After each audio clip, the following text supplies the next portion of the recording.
욥기 24장 1절부터 13절까지 말씀입니다. 제가 봉독하겠습니다. 어찌하여 전능자는 때를 정해놓지 아니하셨는고, 그를 아는 자들이 그의 날을 보지 못하는고. 어떤 사람은 땅의 경계표를 옮기며 양떼를 빼앗아 기르며 고아의 나귀를 몰아가며 과부의 소를 볼모로 잡으며 가난한 자를 길에서 몰아내나니, 세상에서 학대받는 자가 다 스스로 숨는구나. 그들은 거친 광야의 들나귀 같아서 나가서 일하며 먹을 것을 부지런히 구하니 빈들이 그들의 자식을 위하여 그에게 음식을 내는구나. 밭에서 남의 꼴을 베며 악인이 남겨둔 포도를 따며 의복이 없어 벗은 몸으로 밤을 지내며 추워도 덮을 것이 없으며 산중에서 만난 소나기에 젖으며 가릴 것이 없어 바위를 안고 있느니라.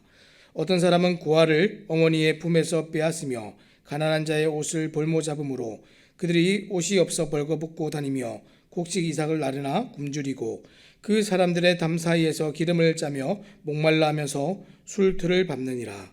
성중에서 죽어가는 사람들이 신음하며 상한 자가 부르짖으나 하나님이 그들의 참상을 보지 아니하셨느니라. 또 광명을 배반하는 사람들은 이러하니 그들은 그 도리를 알지 못하며 그 길에 머물지 아니하는 자라. 아멘. 오늘 우리가 거꾸로 사는 사람들이라는 제목을 가지고 함께 말씀을 나누겠습니다. 우리가 남극이나 북극에 가면 날이 이제 따뜻해질 때 떨어져 나온 빙산이 있습니다. 근데 이 빙산이 어떻게 되냐면 떨어져 나와서 바다를 이제 떠다니게 되는데, 근데 재미있는 것은 이 바다에 떠다니는 그 빙산들이 모두 같은 방향으로 흐르는 것이 아니라는 겁니다. 왜냐하면 그 커다란 빙산이 조류의 흐름에 따라서 흐르기 때문에 그렇습니다. 덩치는 크지만 이 조류를 거스를 힘이 없는 그 빙산이 그렇게 바다를 흘러가는 대로, 바다가 떠내려가는 대로 그렇게 흘러가 버립니다. 물에서 헤엄치는 물고기도 마찬가지죠. 아무리 큰 물고기라도 죽은 것은 물살에 떠내려갑니다. 아무리 작은 물고기라도 또 살아있는 것은 물살을 거슬러서 헤엄칩니다. 심지어는 이 힘찬 폭포를 거세게 이제 올라가는 놀라운 모습을 보여주기도 합니다. 크고 작음이 중요한 것이 아니라 살아있는지 죽어있는지, 그것이 중요합니다. 믿음으로 살아가는 우리의 삶은 어떻습니까? 세속적인 시대의 풍조에 떠내려가는 사람들이 있고, 또 세상의 조류에 떠내려가지 않고 시대를 역행해서 살아가는 또 그런 사람도 있습니다. 같은 시간, 같은 환경에서 우리가 다 이렇게 살고 있지만 완전히 반대의 삶을 살아갑니다. 서로가 서로를 보며 거꾸로 살아가는 사람들이라고 우리가 그렇게 얘기를 합니다. 차이가 무엇입니까? 역시 크고 작음이 중요한 것이 아니라 살아있는지 죽어있는지, 그것이 중요합니다. 영혼이 죽어있는 사람은 오늘도 흘러갑니다. 자, 그런 면에서 욥은 그 인생이 다 무너지고 바다까지 내려가 죽은 것 같지만 사실 그 영혼은 누구보다 하나님을 기억하고 살아있는 사람이었습니다. 자, 지난 시간에 욥이 묵상한 것이 무엇입니까? 자신이 지금 고난을 통하여서 연단받는다 한 그것을 생각했습니다. 그래서 내가 가는 길을 그가 아시나니 그가 나를 단련하신 후에는 내가 순금같이 되어 나오리라. 욥기 23장 10절 말씀에 이렇게 고백을 했었죠. 하나님의 뜻을 내가 다 알 수 없지만 하나님이 정하신 뜻이 있으시고 그 마음에 작정하신 것을 행하시고 이루신다 하는 그것을 욥이 생각하고 묵상했습니다. 이것이 욥이 묵상했던 내용입니다.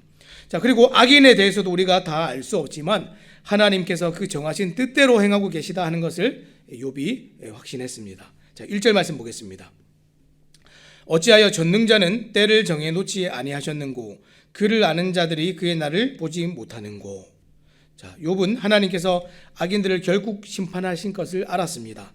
하지만 지금 그 때를 알 수 없고 우리가 그 날을 볼 수 없음에 답답해했습니다. 자, 그리고 욥뿐만 아니라 지금까지 많은 믿음의 사람들이 심판의 날을 보지 못하고 죽었습니다.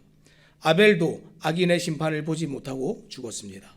스데반도 악인의 심판을 보지 못하고 죽었습니다. 이 교회 역사에서 많은 순교자들이 악인의 심판을 보지 못하고 죽었습니다. 그리고 우리도 예수님이 재림하셔서 심판하실 것을 알고 있지만 그 때는 알지 못합니다. 심판이 당장 일어나지 않은 것은 우리가 지난번에 은혜다 이렇게 얘기를 나누었지요. 근데 심판의 때를 가리신 것은 시험입니다. 다시 한번요. 심판이 당장 일어나지 않는 것은 하나님께서 기다려주시는 은혜였지만 심판의 때를 하나님께서 알려주시지 않고 가리신 것은 시험입니다. 여러분, 이 교도소에 가면 이 사형수들이 있습니다. 그렇죠? 이 사형수들도 언젠가 자기가 죽을 것을 알고 있지만 사형 집행 날짜가 언제인지 모르고 살 때와 사형 집행 날짜가 정해지고 그것을 알게 되었을 때 하루를 살고 순간을 살아가는 일이 완전히 달라집니다. 사형수들은 이 교도소에서도 일반 재소자들과 달리 지금 형이 집행되지 않은 미결수 신분으로 살아갑니다. 왜냐하면 다른 사람들은 교도소에 수감되어서 살아가는 그것이 그들의 형이고 벌이지만 사형수들은 그들의 벌이 무엇입니까? 사형 집행당하는 겁니다. 죽는 겁니다. 이 사형이라는 벌이 아직 집행되지 않았기 때문에 미결수 신분입니다. 그래서 사형수들은 교도소 안에서도 지금 최고수다 이렇게 불립니다. 더 무거운 형량을 받은 수감자라는 뜻입니다.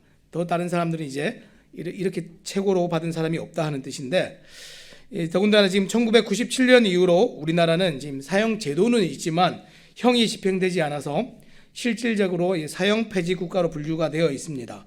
그러다 보니 사형수들의 삶이 우리가 생각하는 것처럼 당장 고통 가운데 벌을 받거나 힘들게 사는 삶이 아닙니다. 굉장히 아이러니하게도 그 교도소에 들어갔는데 그 안에서 굉장히 편안하게 살아가고 있습니다. 심지어 그들은 교도소에서 개인 독방에 노역도 면제가 되고 형이 집행되던 시절에 관행적인 편의가 있었습니다. 이 사람은 이제 곧 사형 집행 당하니까 죽을 사람이니까 옛날에는 이제 편의를 많이 봐줬는데 그 관행이 남아 있어가지고 지금까지도 편의가 이어져 오면서 마치 이 교도소에서 황제처럼 지내고 있다, 이런 뉴스 기사를 제가 본 적이 있습니다. 세상에서도 악인들이 마치 형이 집행되지 않은 사형수처럼 이렇게 살아갑니다. 악을 저지르고도 기세가 등등해서 거리를 활보합니다. 그런 면에서 그들이 하는 일이 무엇입니까? 오늘 성경은 이 사형수지만 미결수처럼 형이 집행되지 않은 것 같은 이런 악인들에 대해서 두 가지로 지금 묘사를 하고 있는데, 첫째는 그들이 사람들을 귀하게 여기지 않고 살아간다, 이렇게 얘기했습니다. 두 번째는 하나님을 귀하게 여기지 않고 살아간다, 이렇게 얘기했습니다. 자, 2절부터 이제 11절까지 나오는 내용들을 쭉 살펴보면 악인들이 이 사람들을 얼마나 무가치하게 여기고 귀하게 여기지 않는지 그 행한 것을 다 기록하고 있습니다. 제가 쭉 같이 한번 보도록 하겠습니다. 자, 2절 말씀에는 보니까 이 땅의 경계표를 옮겨서 이웃의 땅을 부당하게 빼앗는 일이 일어나고 있습니다. 다른 사람의 소유의 양떼를 강제로 빼앗아서 공개적으로 방목을 하면서 또 그렇게 살아갑니다. 또 3절 말씀에는 뭐라고 합니까? 부모를 잃은 고아의 유일한 재산과 노동력인 나귀를 빼앗아서 과부의 멍에 매인 황소를 빼앗아서 이 약한 자들이 살아갈 소망을 완전히 잃어버리게 만들기도 합니다. 또 4절 말씀에는 보니까 가난한 자들을 약탈하여서 길을 마음대로 다니지 못하게 했다, 이렇게 얘기하는데, 이 사람들의 약탈해서 그 사람들이 두려워서 그 길을 함부로 못 다니도록 그렇게 만들었다는 겁니다. 그래서 그들이 도망다니고 숨게 되었습니다. 또 5절 말씀에는 보니까 그렇게 쫓겨간 가난한 사람들은 일거리도 먹을 것도 찾지 못하고 아무리 수고해도 자식들을 먹일 수도 없었습니다. 자, 그래서 그들이 이제 자식을 위해서 음식을 구하기 위해서 나설 곳이라고는 광야밖에 없었다, 이렇게 얘기합니다. 또 6절 말씀에는 보니까 악인들에게 피해를 당한 사람들은 이제 가을 거지가 끝난 남의 밭에 가서 이삭이나 줍고 또 악한 자의 포도밭에서 남의 것이나 끌고 모아야 되는 그런 형편이 되었습니다. 근데 심지어 악한 자의 포도밭에 가면 뭐가 남아 있겠습니까? 싹 쓸어갔죠. 또 7절 말씀에는 보니까 그들은 먹을 것이 없을 뿐 아니라 의복이 없어서 추위에 떨며 밤을 지새워야 됐습니다. 그들의 의복은 가난해서뿐 아니라 나중에 이제 뒤에 9절 말씀에 보면 악인들에 의해서 볼보 잡힌 것을 돌려받지 못했기 때문에 일어나는 일들이죠. 지금 사회 질서가 완전히 망가지고 의식주 문제들이 다 하나도 해결받지 못하고 있습니다. 자, 또 8절 말씀에는 보니까 결국 그들은 마땅한 은신처가 없어서 산으로 피하지만 거기서도 소나기에 흠뻑 젖었고 추위와 소나기를 피할 길이 없어서 바위를 끌어안고 있었다. 이게 무슨 얘기냐면 바위 밑에 숨어서 그렇게 지낼 수밖에 없었다, 이런 얘기입니다. 또 9절 말씀에 보니까 또 악인들은 가난한 자들이 빚을 못 갚는다는 이유로 아직 젖먹이 아이를 빼앗아가서 노예로 삼았습니다. 또 그들의 옷도 다 빼앗아갔습니다. 또 또 10절 말씀에 그렇게 악한 자들에게 끌려가 그 밑에서 일하는 사람들은 그곳에서도 여전히 정말 이 비정한 착취를 당했고 노동자로서도 작업복마저도 입지 못하고 이 일을 하는데 곡식단, 음식을 다루는 일을 하는데 그 곡식단을 자르고 나르는 일을 하면서도 정작 먹지도 못하고 삭슬 받지 못해서 그렇게 비참하게 살아갑니다. 또 마지막에 또 11절에 보니까 올리브 기름을 짜고 포도주 틀에서 이 술틀을 밟고 하는 일을 해도 그들은 먹지 못하고 목말라 해야 했다. 이렇게 얘기했습니다. 지금 다 뭡니까? 악인들이 사람을 귀하게 여기지 않고 하나님께서 이 세상에 세우신 사람을 귀하게 여기는 그 모든 질서를 무너뜨리고 망가뜨린 결과로 나타나는 일들입니다. 기세가 등등하여서 이렇게 사람들을 귀하게 여기지 않는 악인들의 삶을 두고 욥이 한탄합니다. 12절 말씀 읽겠습니다. 성중에서 죽어가는 사람들이 신음하며 상한 자가 부르짖으나 하나님이 그들의 참상을 보지 아니하시느니라. 이제 이 땅의 사람들이 부상을 당한 정도가 아니라 악인들 때문에 정말 치명적인 상처를 입고 정말 죽어가고 있는, 거의 죽어가고 있는 그런 상태에 놓이게 되었습니다. 얼마나 불의한 일이 이 땅에서 지금 일어나고 있습니까? 그런데도 악인들이 징벌당하지 않고 그대로 남아 있습니다. 사형 집행이 안 이루어지고 있어요.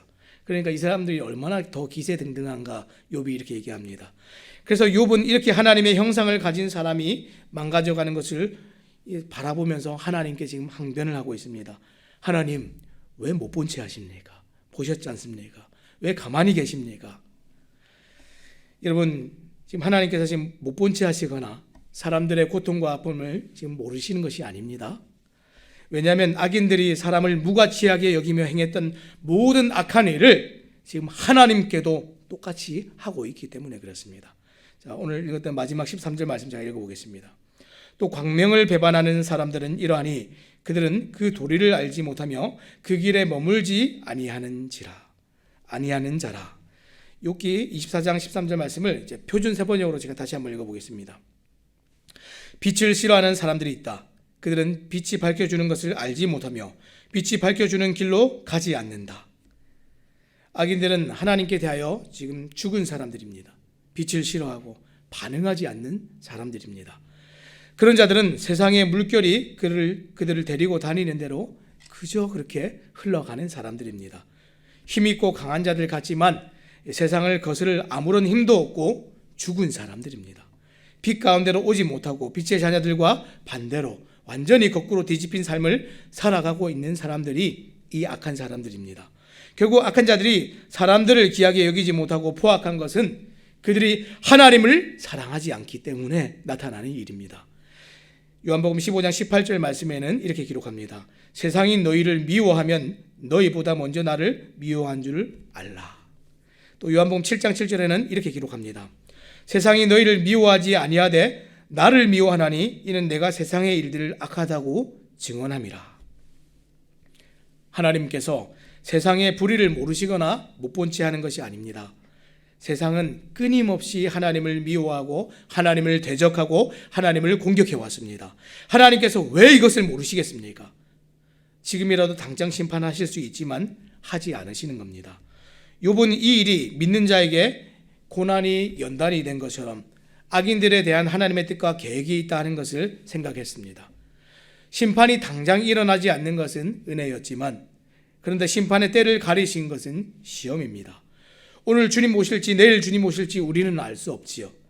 알 수 없기 때문에 우리는 이 하루를 빛 가운데 걸어가며 잘 살아야 됩니다. 만약에 예수님이 오실 날이 일주일 남았다 이렇게 얘기한다면 그것을 우리가 안다면 사람들이 어떻게 살아가겠습니까? 아마도 6일 동안은 내가 해보고 싶은 거 다 해보고 죄 지을 거 다 짓고 마지막 남은 하루 동안 회개하고 다시 돌아와야 하나님께 나아가야겠다. 아마 다들 이런 생각하지 않겠습니까?